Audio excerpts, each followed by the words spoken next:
안녕하십니까, 공산 이보득입니다. 오늘은 괴에 대하여 알아보겠습니다.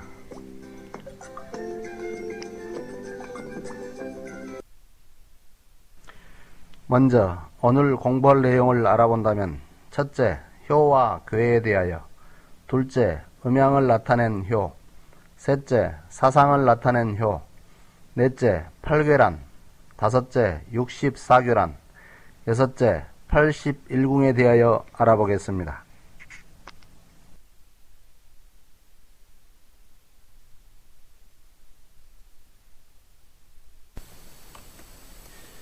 여기서는 효와 괴에 대하여 알아보겠습니다. 효란 막대를 가로로 놓은 모습인데, 그림에서 보는 것처럼 긴 막대 한 개를 가로로 놓은 것을 양효라 하고, 짧은 막대 두 개를 가운데가 비우도록 놓은 것을 음효라고 합니다. 괴란 우주의 운행을 상징적인 모습으로 나타낸 한 가지 방법으로서 전체가 한 선으로 이루어진 양효와 사이가 끊어진 선으로 이루어진 음효를 각각 3개 또는 6개를 중첩하여 쌓아놓은 모습을 말합니다.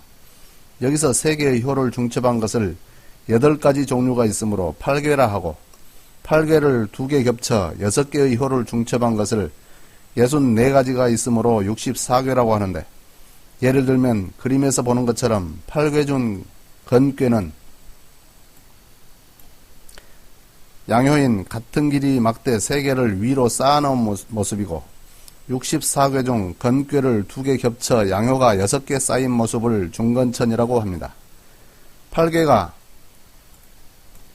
천지 대팔문으로서 천지의 변화를 간단히 표현한 모습이라 한다면, 64괴는 천지의 변화를 좀 더 자세히 표현한 모습이라고 볼 수 있습니다.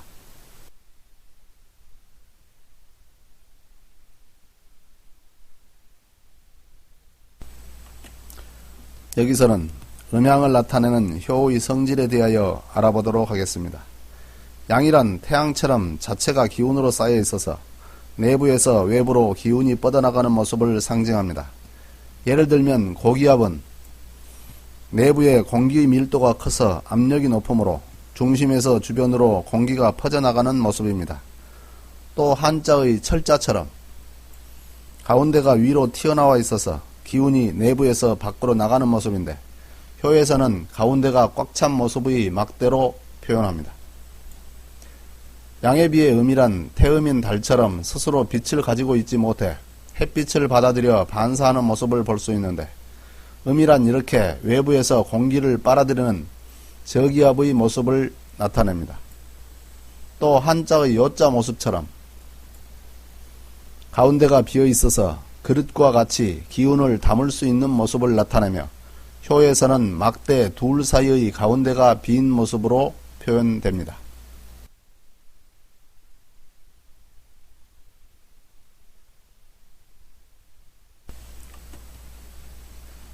음양의 두 기운을 바탕으로 하여 다시 음양으로 나누면, 양양인 태양과 음음인 태음, 그리고 양음인 소음과 음양인 소양의 4가지로 나눠지는데, 이를 사상이라고 합니다.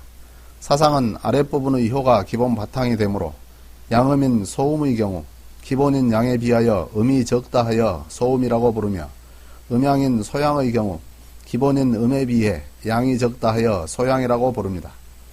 표에서 보는 것처럼 태양은 말 그대로 태양으로서 온 세상에 빛을 비추는 역할을 하는데, 천주님께서 나는 추상 같은 절개와 태양 같은 충성을 사랑하노라 하신 것처럼 태양처럼 세상을 밝히는 빛의 정이라고 할 수 있습니다. 오른쪽에는 삼국지에 등장하는 인물 중 태양에 대표되는 인물로서 관운장으로 표현하고 있습니다.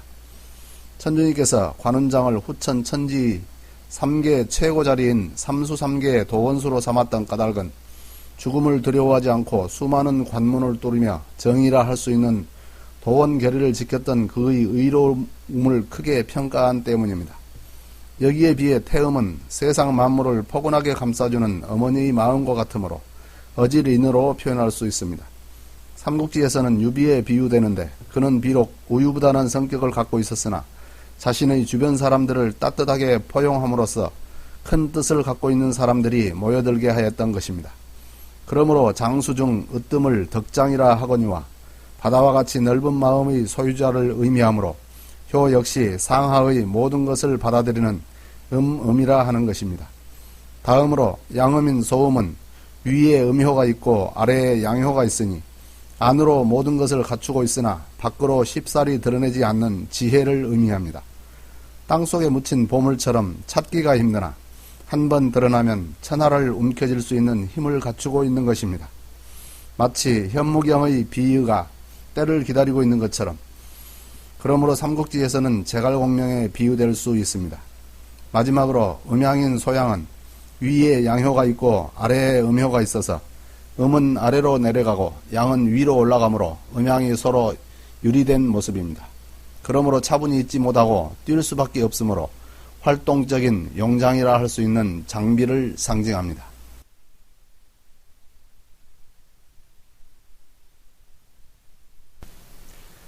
그림에서 보는 것처럼 양음이 다시 양과 음으로 분화하여 태양, 소음, 소양, 태음의 사상이 되고 사상이 다시 음양으로 분화하여 양양양, 양양음, 양음양, 양음음, 음양양, 음양음, 음음양, 음음음의 8가지 현상으로 펼쳐집니다. 이렇게 효가 3개씩 중첩된 모습을 8개라 하는데 각 괴의 이름을 건태이진 손감간곤으로 부릅니다. 8개 역시 사상처럼 아랫부분의 효가 기본 바탕입니다. 다음은 각 괴의 모습과 성질에 대하여 알아보겠습니다. 8개의 방위와 계절에 대한 배치는 삼력이 모두 다르게 배치되는데 아직 용담 8개에 대하여 일반적으로 널리 알려지지 않았으므로 괴의 방위와 계절은 낙서를 사용하고자 합니다. 용담 8개의 방위와 계절은 용담 8개에 대한 공부 시간에 알아보도록 하겠습니다.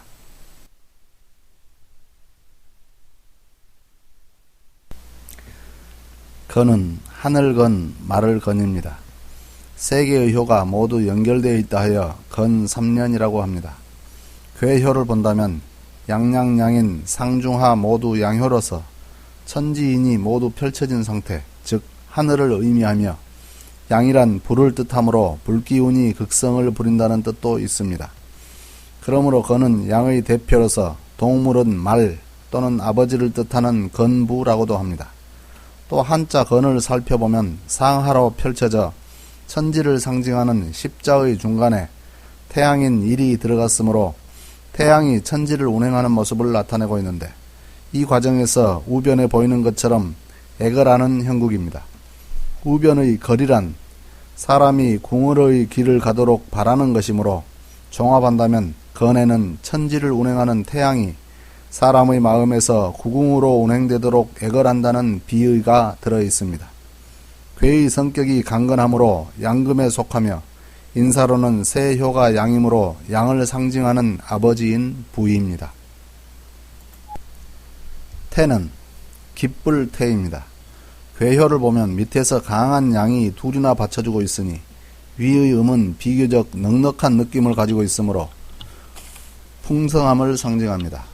위의 효가 잘려져 있으므로 태상절이라고 합니다. 태의 방위는 낙서와 용담에서 정서방이며 계절로는 가을을 의미합니다. 한자로 태를 살펴보면 아래에 맏형이 있고 위에 솟아오르는 의미를 가진 8팔이 있으니 장자인 맏형이 후천이 되면 천지 부모를 봉양하는 위치에 오르게 됨을 상징하고 있으므로 기쁨을 상징하며 상효인 음효의 부드러움 속에 중하효의 강한 생명을 품고 있으니 음금에 속합니다. 인사로는 위의 효가 음이므로 항상 즐거워하는 소녀입니다.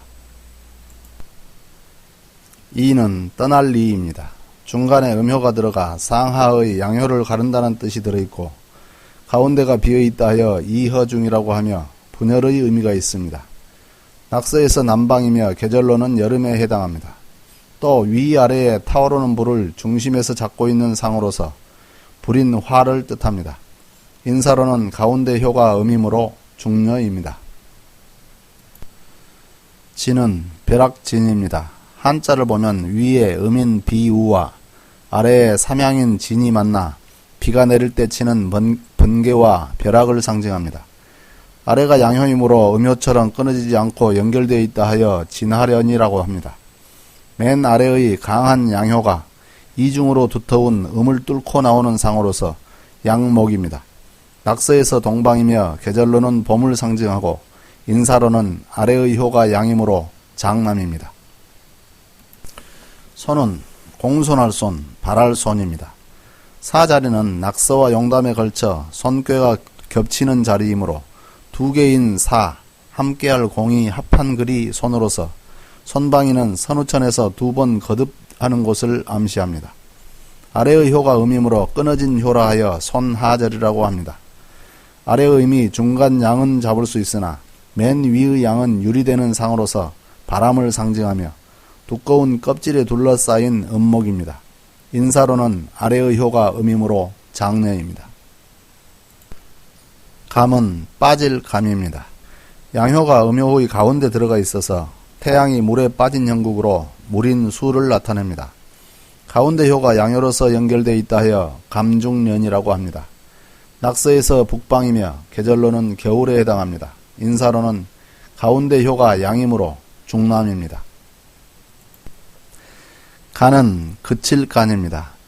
진귀에서 시작한 일양이 마지막에 처한 상태로서 낙서 방위로는 동북방이며 계절로는 이른 봄으로서 시작한다는 뜻이 있고 하도의 계절로 입동상강으로서 1년의 모든 것이 끝난다는 의미가 있습니다. 그러므로 주역에서 간방을 시어간 정어간이라 하여 시작과 끝을 간방인 동북방에서 맺는다 하는 것입니다. 양이 튀어오른 후에 그친 산의 형상으로서 흙이 위를 덮고 있으므로 양토라고 합니다. 인사로는 위의 효가 양이므로 소남입니다. 곤은 땅곤입니다. 쌍중하 모두 음이므로 물기운이 극성을 이루며 세 개의 효가 모두 끊어졌다 하여 곤삼절이라고 합니다.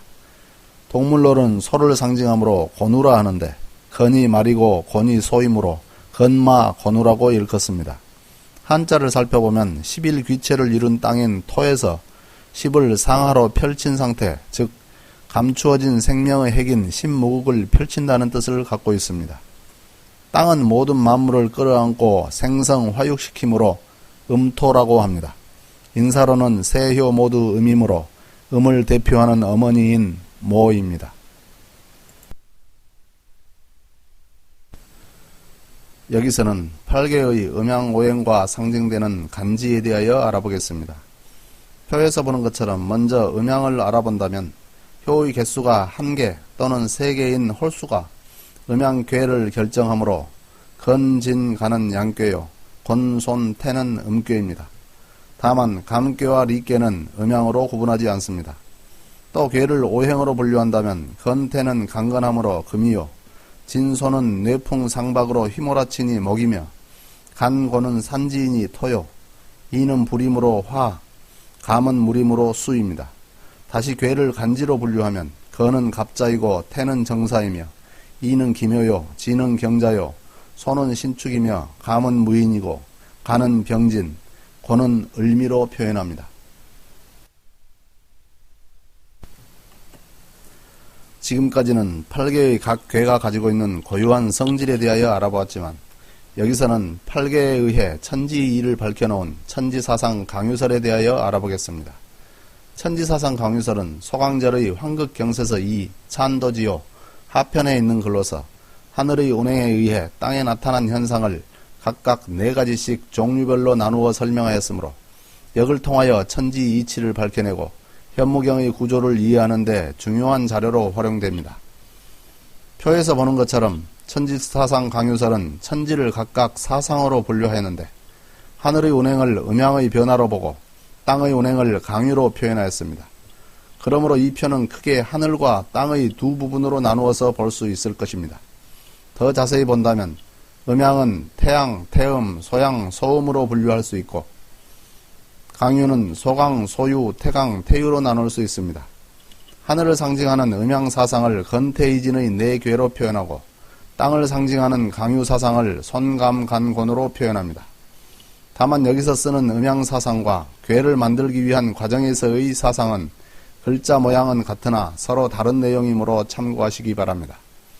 표를 구체적으로 살펴본다면 사물은 하늘에 해와 달과 별과 별자리인 일월 성진이 있으면 땅에는 돌과 흙과 불과 물인 석토화수가 있으며 날씨로 보면 하늘의 운행인 더위와 추위와 낮과 밤인 서한 주야에 의해 땅에 벼락과 이슬과 바람과 비인 뇌로 풍우가 지어지고, 형체로는 하늘 기운인 성품과 감정과 모양과 신체인 성정 형체에 의해 땅에는 나무와 풀과 날짐승과 들짐승이 생기며, 사람의 얼굴을 보면 눈과 귀와 코와 입인 모기 비구에 의해 보고 듣고 냄새 맡고 맛을 보는 색성 기미를 느끼며, 시간대를 생각한다면 하늘에는 태양계의 운행인 원해 운세가 있다면 땅에는 지구의 운행에 의해 연월일시인 세월을 일진이 흘러가고, 시대를 본다면 황제 왕백의 시대에 따라 역서시 춘추의 4대 경서가 지어졌던 것입니다. 여기서는 천지만물의 생성 이치를 8가지로 나타내었으나 더욱 구체적으로 나타낸 것이 64개이며 8개 또한 생장성의 시대에 따라 삼력으로 분류할 수 있으니 8개를 통한다는 것은 곧 도를 통한 일이라 해도 과언이 아닌 것입니다. 그러므로 천주님께서 도통은 건강간진 손이 권태에 있느니라 하시어 도통이 8개에 있음을 분명히 밝히셨던 것입니다.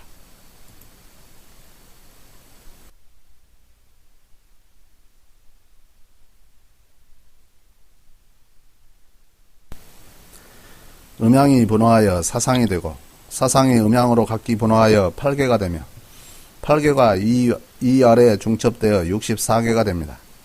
8개가 괴의 8가지 특성으로 우주의 생성을 표현하였다면 64개는 64가지 괴를 가지고 우주의 생성과 변화를 표현하였으므로 좀 더 구체적이고 자세히 설명할 수 있는 장점이 있습니다. 그러나 64개의 하나하나 성질을 모두 알기 위해서는 많은 지면이 필요하고 또 굳이 모두 알 필요는 없으므로 여기서는 전체적인 설명은 생략하고 선우천에 관계된 꼭 알아야 할 6가지 종류만 함께 알아보겠습니다. 먼저 천지비와 지천태괴에 대하여 알아보겠습니다. 64괴 중 12번째 괴가 천지비괴입니다. 천지비괴는 위에 하늘을 상징하는 건괴가 있고 아래에 땅을 상징하는 곤괴가 있습니다. 선천을 대표하는 복희팔계에서 남방인 위쪽이 건천괴이고 북방인 아래쪽이 곤지괴이므로 천지비라 할 수 있습니다. 당연히 위에는 하늘이요 아래는 땅이 있어야 하는데 왜 안일부라는 뜻을 담은 비를 썼을까요? 비란 빛의 감을 뜻합니다. 괴란 아래와 위가 서로 통함을 중요하게 여기는데 천지비괴는 아래와 위가 서로 유리되어 통하지 못한 상을 갖고 있습니다. 이 천지비괴는 선천을 상징합니다.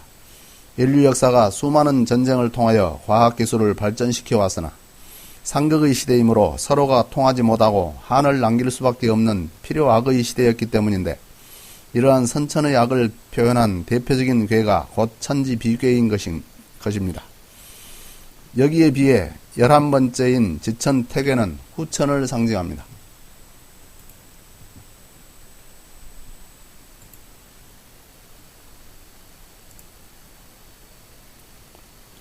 그 까닭은 후천 성역인 용담 8개를 보면 알 수 있는데 남방인 위쪽에 곤지괴가 놓이고 북방인 아래쪽에 건천괴가 놓이니 그 모습이 위가 지요 아래가 천인 지천이 되므로 위아래가 서로 화합하며 통하기 때문입니다. 그러므로 괴의 뜻이 클 태로서 후천엔 크게 완성된다는 것입니다. 여기서 천지비를 쓰는 것과 지천태를 쓰는 것을 보면 선천 공부인지 후천 공부인지 분간할 수 있습니다. 다음은 화지진과 지화명리에 대하여 알아보겠습니다. 화지진괴는 35번 꾀입니다. 위쪽에 이화가 있고 아래쪽에 곤지괴가 합하여 화지진이 됩니다. 운항팔계를 보면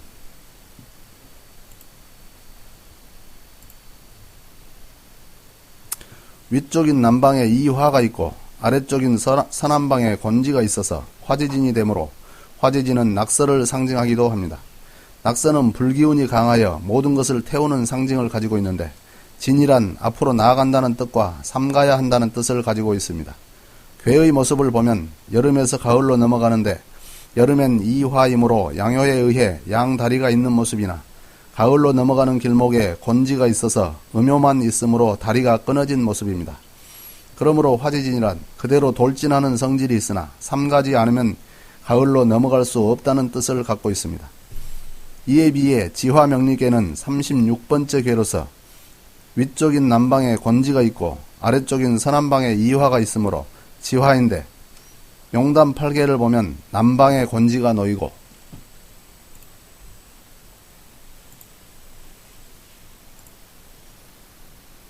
서남방에 이화가 있어서 문왕 8개와 반대의 위치로 바뀐 모습입니다. 그러므로 지화명리계는 후천 용담을 뜻하고 있습니다. 명리란 밝을 명자에 동이족인 우리 민족을 뜻하는 이인데 이란 대궁이 합해진 말로서 궁궁을을이 크게 밝혀진다는 뜻입니다. 명리가 지화로서 후천으로 넘어가는 궤를 의미하므로 후천엔 궁을의 큰 도를 따라야 함을 알려주고 있습니다.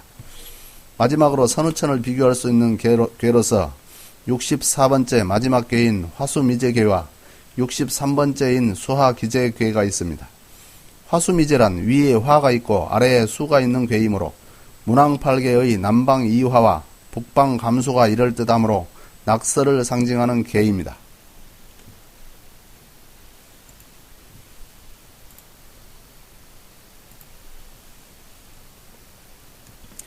그런데 미제란 아직 다스려지지 않음을 의미하므로 선천 낙서 시대는 미완성 시대임을 알려주고 있습니다. 여기에 비해 수화기제란 위에 수가 있고 아래에 화가 있는 모양인데 삼약에서는 그 모습을 찾아볼 수 없습니다. 복희팔계의 화수는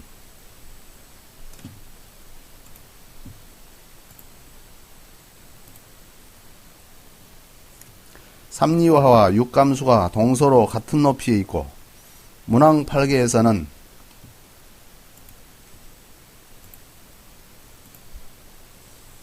감리가 화수의 위치이며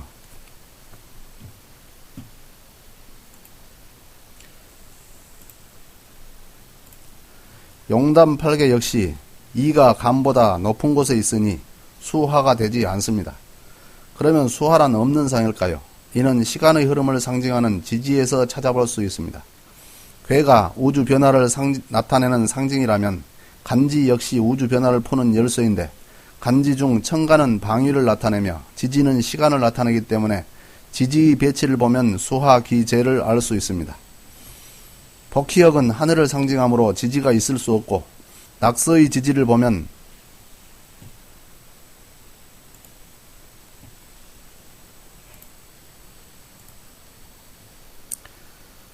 남방에 오화가 있고 북방에 자수가 있으니 화수 미제의 모습을 나타내고 있습니다. 그런데 낙서의 지지를 천주님께서 천회지전 보칠성으로 7걸음을 돌려 용담의 지지로 바꿔놓았으니 남방에 해수가 위치하고 북방에 사화가 들어가서 수화기제를 이루게 됩니다.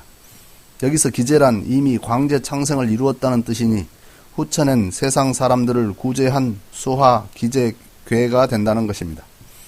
여기서 용담의 지지에 대하여 미리 말하였으므로 처음 접하는 사람들은 왜 그렇게 되는지 알 수 없겠으나 그 까닭은 용담역 해설편에서 자세히 설명하도록 하겠습니다.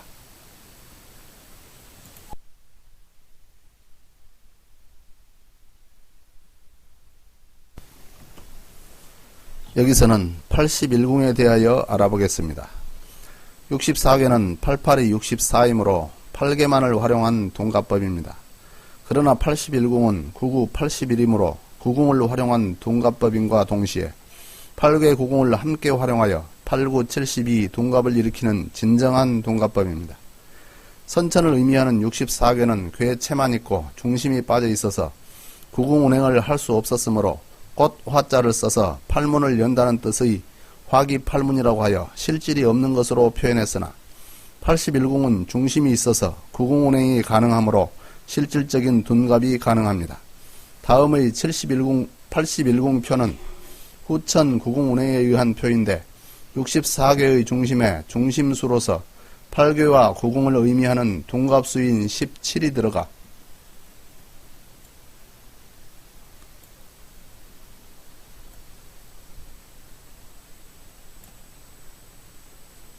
81궁을 이룸으로써 구궁의 궁을작용에 의한 자성의 운행을 통하여 인중천지가 이루어지게 됩니다. 그러므로 후천은 아미타불의 염원인 모든 인간의 성불이 이 땅 위에서 비로소 이루어지게 되는 것입니다. 81궁의 적용은 환극력의 사용에 의해 운영되는데, 환극력이야말로 천지가 인간의 마음속에서 운행하는 심중천지 또는 인중천지가 되므로 진정한 인존시대가 인간 세상에 펼쳐지게 되는 것입니다.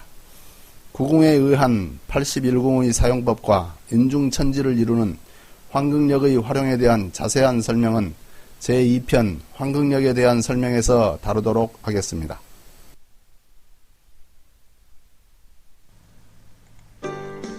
이상으로 괴에 대하여 알아보았습니다. 다음은 실질적인 역공부의 시작인 하도에 대하여 알아보겠습니다.